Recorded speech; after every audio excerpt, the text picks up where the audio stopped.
고사성어 중에 풍수지탄이란 말이 있습니다. 발음이 그치지 않아서 나무가 탄식한다는 뜻인데, 이 말은 자식이 깨닫고 부모에게 효도하려고 했더니 부모님은 없다는 거예요.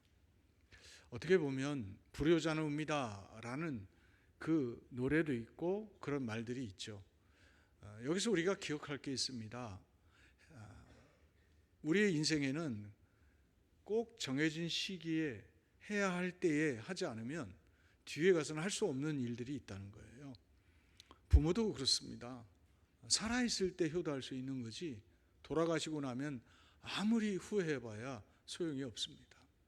근데 이걸 거꾸로 말하면 부모도 살아있을 때 자식에게 가치 있고 유익한 말들을 전할 수 있는 거예요.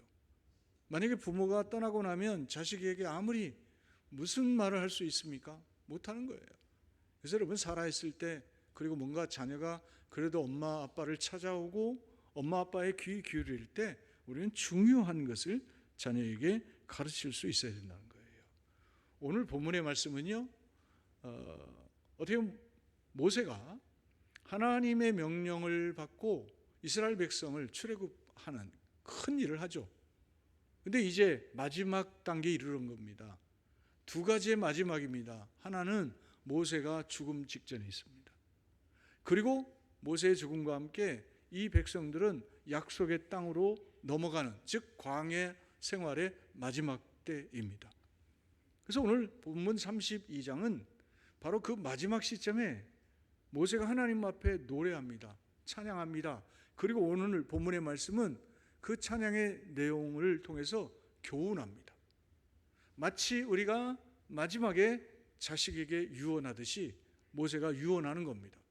그리고 그 다음 장 33장으로 넘어가면 모세가 축복 기도합니다. 그리고는 이제 모세의 죽음이 나옵니다. 여러분, 어떻게 보면 우리가 죽기 전에 할 수 있는 의미 있는 일, 가치 있는 일, 기왕이면 누구한테 하면 좋을까요? 내 자녀에게 하고 싶지 않아요?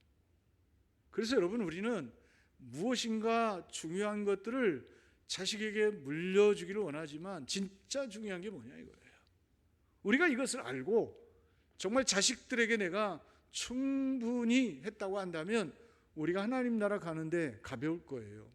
그런데 여러분, 이 문제가 잘 정리되지 않으면 죽음도 쉽지 않아요. 죽음도 괴로운 거예요. 오늘 우리가 다시 이 말씀을 생각하면서 그 어떤 것보다도, 그 누구보다도 우리의 자녀들을 믿음으로 온전하게 세우는 그런 축복, 저와 여러분, 우리 가정에 있게 되기를 주님의 이름으로 축원드리겠습니다. 모세는 그 마지막 순간에 하나님의 말씀을 가르치기로 결정합니다. 많은 것들이 있지 않습니까? 자기의 경험을 말할 수도 있잖아요.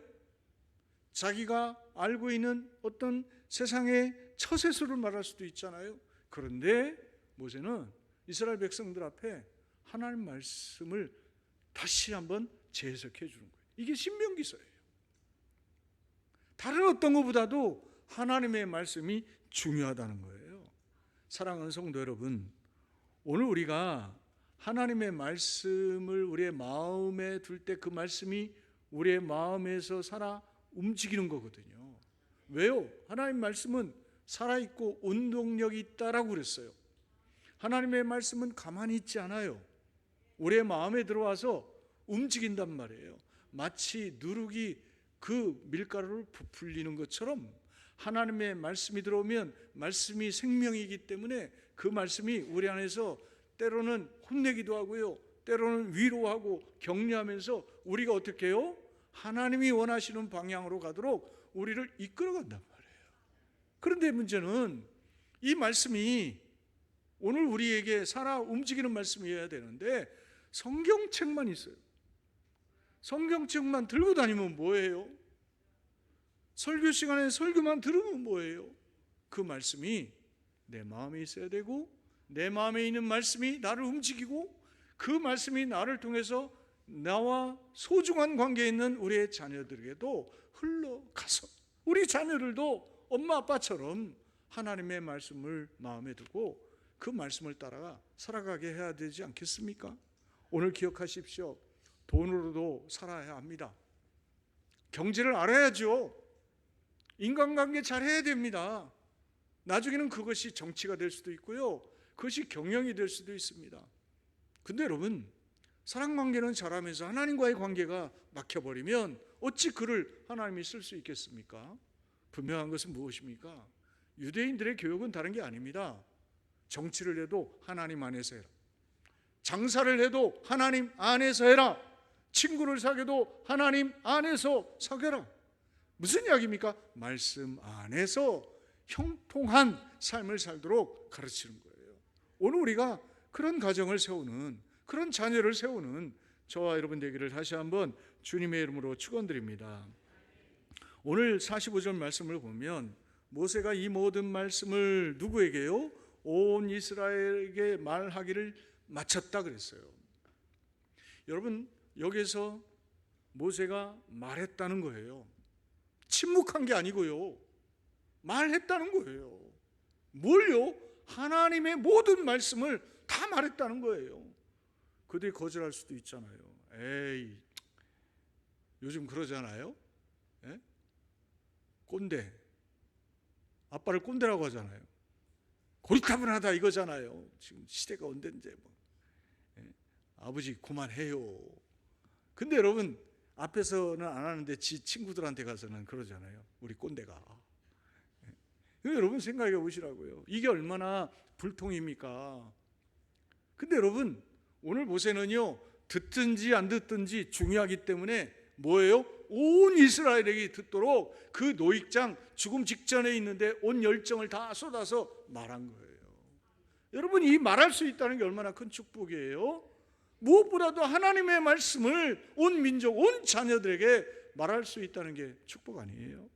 오늘 이 축복이 우리를 통해서요 흘러갔으면 좋겠어요. 그러면서 말합니다. 46절을 보세요. 그들에게 말하기를 내가 오늘 너희에게 증언한 모든 말을 어디에 두라고요? 너희의 마음에 두고 그랬어요. 또 어떻게 하라고요? 너희 자녀에게 뭐라고요? 명령하여 이 율법의 모든 말씀을 어떻게 해요? 지켜 행하게 하라 그랬어요. 여러분, 오늘 여기 보면 적어도 3가지, 4가지 단계가 필요해요. 처음에는 뭐예요? 하나님의 말씀이 내 마음에 들어와야 돼요. 이 말은 무슨 이야기예요? 귀로 왔다가 귀로 나가는 것이 아니라 들었는데 그 말씀이 내 마음에 어떻게 해요? 자리 잡아야 된다는 거예요. 뿌리 내려야 된다는 거예요. 그 말씀이 내 마음 속에 소중하게 붙잡아져야 한다는 거예요. 씨앗이 심겼다가 땅에 그대로 있어야 싹이 나고 열매를 맺는 것이지, 새가 쪼아먹고 바위에 떨어서 메말라 버리면 아무 역사도 일어나지 않아요. 따라서 여러분, 우리의 자녀를 위해서 필요한 것은 엄마 아빠가 먼저 하나님의 말씀의 사람이 되어야 되는 거예요. 하나님의 말씀이 그 마음속에 있어야 된다는 거예요. 그러면서 말합니다. 뭐라고요? 너희의 자녀에게 명령하라 그랬어요. 타협하지 말란 말이에요. 얼마 줄게 가자, 뭐 할게 하자. 여러분, 이 조건적인 신앙은 결코 좋지 않습니다. 마땅히 자녀들에게 가르칠 거를 가르쳐야 되는 것입니다. 그래야 정말 뭐예요? 세상의 가치와 하나님의 가치가 중요한 걸 알죠. 이 말은 무슨 이야기죠? 부모가 정색할 수 있어야 돼요. 무슨 이야기예요? 중요한 거 말할 때는요, 세상의 어떤 것을 동원하지 마세요. 왜요? 그거는 세상과 비교할 수 없기 때문에 그래요. 우리가 그렇게 하기 시작하면 우리는 뭐예요? 하나님의 말씀도 하나님의 가치도 돈에 팔아먹고요, 선물 물건과 팔아먹고요. 그러다 보면 어때요? 우리 엄마를 이용하고 아빠를 이용하지, 연기를 하지, 그 아이들에게 변화가 없는 거예요. 그런 의미에서 보면 우리는 뭐예요? 마땅한 것을 마땅하게 가르치는 거예요. 그래서 지금 모세는 뭐예요? 네 마음에 하나님의 말씀이 달았다면, 하나님의 말씀이 옳았다면 어떻게 하라고요? 옳은 것을 옳게 하라는 거예요. 이 방법은 뭡니까? 명령하는 것입니다. 명령하는 것입니다. 듣든지 안 듣든지 그거는 자녀의 몫인데 중요한 게 있습니다. 하나님의 영은 뿌려지면 역사하는 거예요.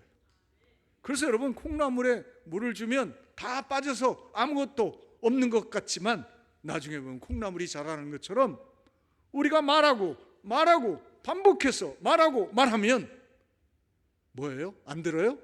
안 듣는 척하는 겁니다. 왜요? 말씀은 생명인데 그 말씀에서 어때요? 거슬리는 거예요. 듣기 싫은 거예요. 말씀이 싫어서가 아니라 말씀을 말하는 엄마가 싫은 거예요. 아빠가 싫은 거예요. 그러니까 말씀도 거절하는 거예요. 그런데 안 들려요? 귀가 막혔어요? 다 들어요. 문제는 뭐예요? 그 말씀이 자리를 잡지 못하는 거예요. 근데 그 말씀이 필요한 상황이 되면 하나님이 강력하게 역사하는 거예요. 다시 기억하시기를 바랍니다. 하나님 말씀은 살았고 운동력이 있습니다. 그 말씀에는 하나님의 영이 역사하십니다. 따라서 우리는 말하는 겁니다. 말하고 또 말하는 것입니다. 그럴 때 그 말씀은요, 어느 순간 아이들에게요, 어떻게 해요? 껍질을 깨는 겁니다. 그러면서 역사하는 겁니다.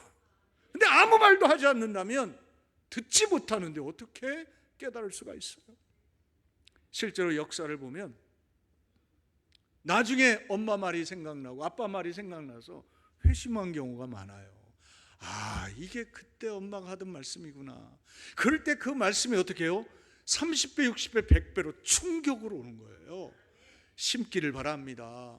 뿌리기를 바랍니다. 그건 뭡니까? 우리가 명령하는 겁니다. 그러면서 말합니다. 이 율법을 왜 모든 말씀을 어떻게 하게 하라고요? 지켜 행하게 하라는 거예요. 명령하고 방관하지 말란 말이에요. 그 명령했다면 그거를 지키는지를 여러분이 보란 말이에요. 그리고 지켜서 사는지 그렇게 행동하는지를 여러분이 관찰하시고 여러분이 그것들을 어떻게 관리해 주라는 거예요. 이 말을 어떻게 하면 이해하기 좋을까요? 여러분, 우리가 아이들이요, 학교에 가서 100점을 맞아와요.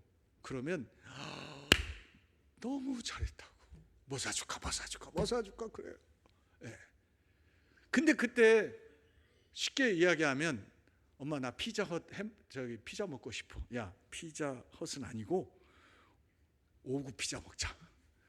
이렇게 해서 여러분 싼 피자를 사줘요. 예? 그런데도 어떻든 엄마가 피자 사주니까 맛있게 먹었어요. 근데 엄마 나 오늘 교회에서 암송 잘했다고 칭찬받았다? 그래? 엄마가 피자헛 사줄게. 그러면 애가 어떤 생각을 가질까요? 학교의 100점도 상이 있지만 하나님의 말씀을 내가 묵상하고 하나님 말씀을 내가 어떻게 한 것에 대한 보상이 교회에서는 없었는데 엄마가 막 그렇게 막 좋아하고, 제발 그러시길 바라요. 만약에 해보세요. 그러면 아이들이 어떤 생각을 가질까요? 아, 엄마에게 있어서는 100점도 중요하지만 하나님 말씀을 내 삶에 적용 이렇게 하는 걸 하나 기뻐하는구나. 그러면 애들은 뭐예요? 엄마한테 이쁨 받으려고 하잖아요. 인정받으려고 하잖아요. 사랑받으려고 하잖아요. 무슨 이야기예요? 엄마 아빠가 말씀의 가치를 중요하게 여겨야 그것이 명령이 되고 그것이 가르침이 되고 그것이 삶이 되게 하는 거예요. 오늘 우리가 이런 삶을 살아갈 수 있기를 주님의 이름으로 축원드립니다. 그래서 마틴 루터가 가정은 최초의 학교이고 부모는 최초의 교사라고 했어요. 오늘 주부에도 실었지만 탈무드에 보면 형제의 개성을 비교하면 모두 살리지만 형제의 머리를 비교하면 모두 죽인다고 그랬어요. 우리가 어떤 가치를 갖느냐예요. 자꾸 성공 말하지 말란 말이에요. 공부 잘하는 거 그거 너무 말하지 말란 말이에요. 왜요? 그 애가 잘할 수 있는 거 한 가지가 있다고요. 그걸 찾아주는 게 부모예요. 모든 걸 잘하는 사람이 어디 있습니까? 머리 터져 죽어요. 능력 밖의 일이에요. 나도 못하면서 왜 우리 자녀에게 그걸 요구합니까? 우리는 뭡니까? 우리 아이가 제일 잘할 수 있는 것을 찾아주는 거예요. 그게 우리의 역할이에요. 그래서 여러분, 유대인들의 어머니 교육의 특징은 뭐예요? 주부에 있어요. 다른 사람보다 뛰어나라고 가르치는 것이 아니라 다른 사람과 다르게 살라고 가르치는 거예요. 뭔가 너만의 삶, 너를 통해서 하나님이 계획하신 것이 너를 통해서 열매 맺혀서 네가 행복했으면 좋겠다는 거예요. 다시 기억하시기 바랍니다. 하나님 우리가 행복하기를 원하세요. 우리 자녀들이 잘 되기를 원하세요. 내 마음만 아니라 하나님의 마음이에요. 그러려면 우리가 어떻게 해야 돼요? 내 기준이 아니고요, 내 능력이 아니고 내 경험이 아니라 하나님의 말씀을 가르치는 거예요. 하나님이 역사하시도록 하나님의 말씀을 철저하게 가르칠 수 있어야 된다는 거예요. 빌 게이츠가 이런 말 했어요. 난 머리가 똑똑하지도 않고 지혜가 많지도 않다. 다만 나는 내 마음속에 드는 의문이나 궁금한 것이나 뭔가 이거 해볼까라고 하는 그 변화의 어떤 충동을 생각만 하지 않고 실천했을 뿐이다 그랬어요. 의문이 생기는 거예요. 이거 어떻게 하지? 이렇게 이게 어떻게 되는 거야? 궁금하면 어떻게 해요? 500원이 아니라 궁금하면 파본 거예요. 해본 거예요. 찾아본 거예요. 그랬더니 어떻게 해요? 어느 순간 자기가 그때 그 위치에 있더라는 거예요. 기억하시기 바랍니다. 우리 아이들이요, 하나님의 말씀을 지켜 사는 삶이 얼마나 맛있는 삶인지, 그것이 얼마나 축복의 삶인지를 맛보게 해줘야 되는 거예요. 그러다 보면 하나 순종하고 둘 순종하고 셋 말씀을 지켜가면서 우리 아이들이 말씀의 깊은 자가 되는 거예요. 오늘 우리가 그러한 가정, 우리의 자녀 세워 정말 하나님 앞에 우리의 자녀를 온전히 세우는 그런 축복이 있기를 주님의 이름으로 축원드립니다. 두 번째 47절을 보세요. 상반절에 보면 이는 너희에게 헛된 일이 아니라 너희의 뭐라고요? 생명이니 그랬어요. 여러분, 그런 경우 있어요. 뭐냐면 전에 있던 교회, 우리 교회는 안 그런 것 같은데 전에 있던 교회는 고등학교 3학년이 되면 애들이 교회를 안 나와요. 서울 애들. 그러니까 어떤 애들은 그래도 좀 그런단 말이에요. 이번에 제가 우리 교구장님들 모시고 이제 대신방도 끝나가고 하니까 하여튼 속초에 벚꽃 보러 갔어요. 바다 가기 아니고 벚꽃 정말 질리게 보고 왔어요. 질리게. 근데 마침 커피숍에 갔는데 어디서 많이 본 분이에요. 그래서 가만히 보니까 전에 있던 교회 장로님이에요. 두 분 다 내외가 서울대에 나왔거든요.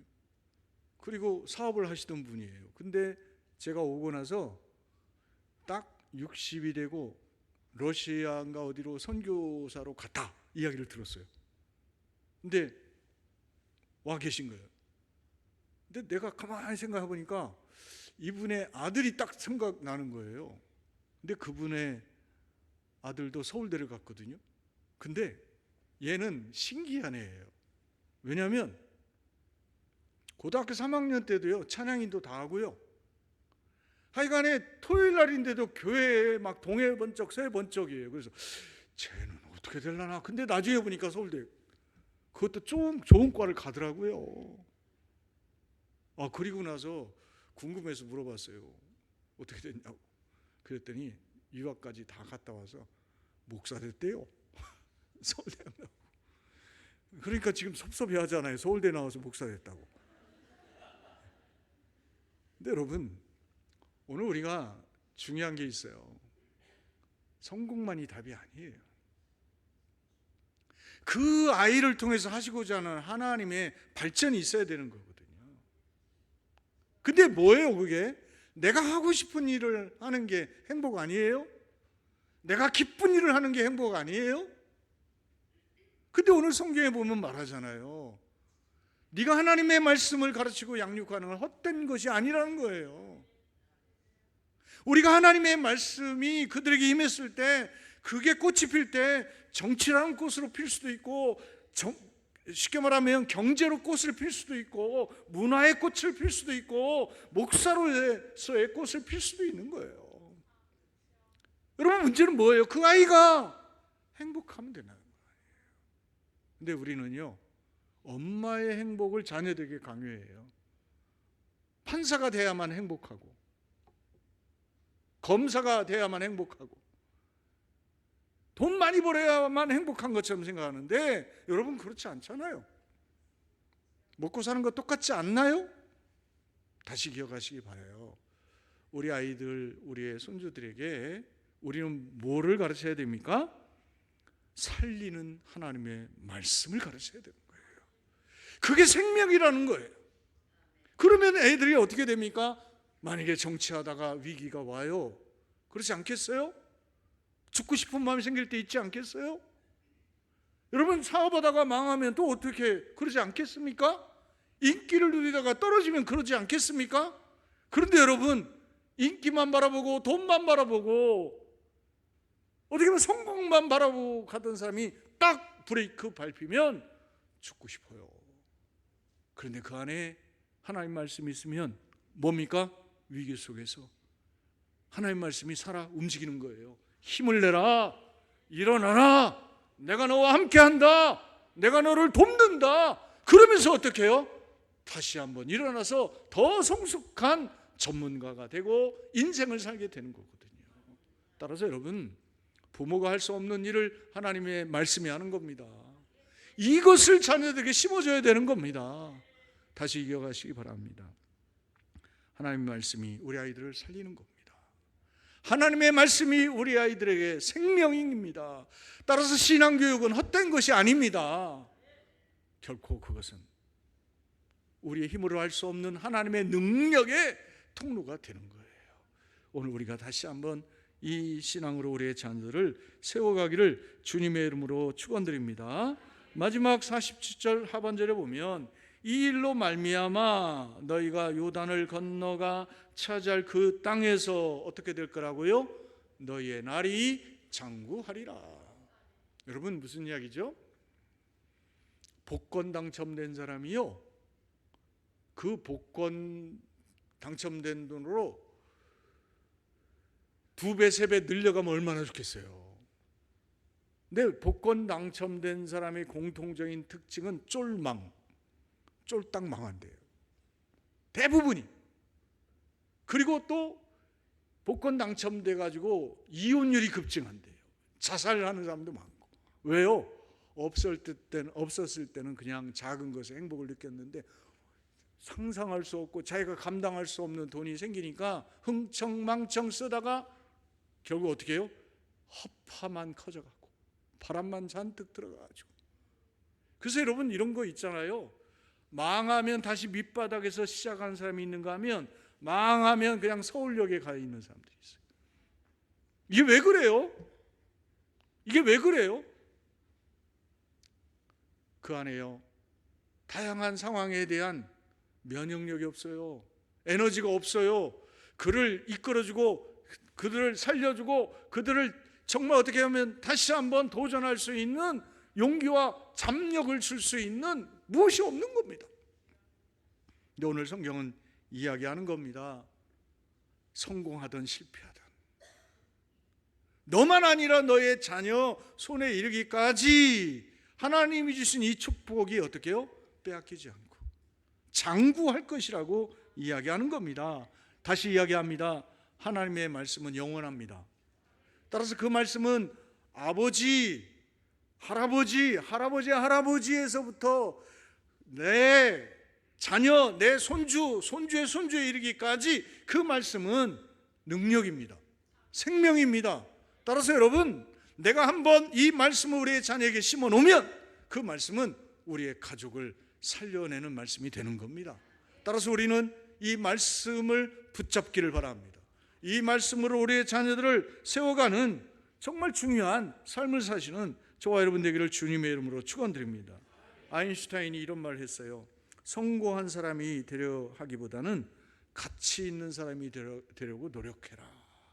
여러분, 오늘 다시 우리가 우리의 자녀가 성공에 매몰되는 게 아니라 중요한 가치를 하나님 말씀에서 발견하고 정말 영원하신 하나님과 그 생명과 그 하나님의 영광을 위해서 가치 있는 인생 살아가도록 기다려주고 믿어주고 축복하고 칭찬해주고 격려하면서 우리의 자녀들을 믿음으로 온전한 자로 세워가는 저와 여러분 되기를 주님의 이름으로 축원드리겠습니다.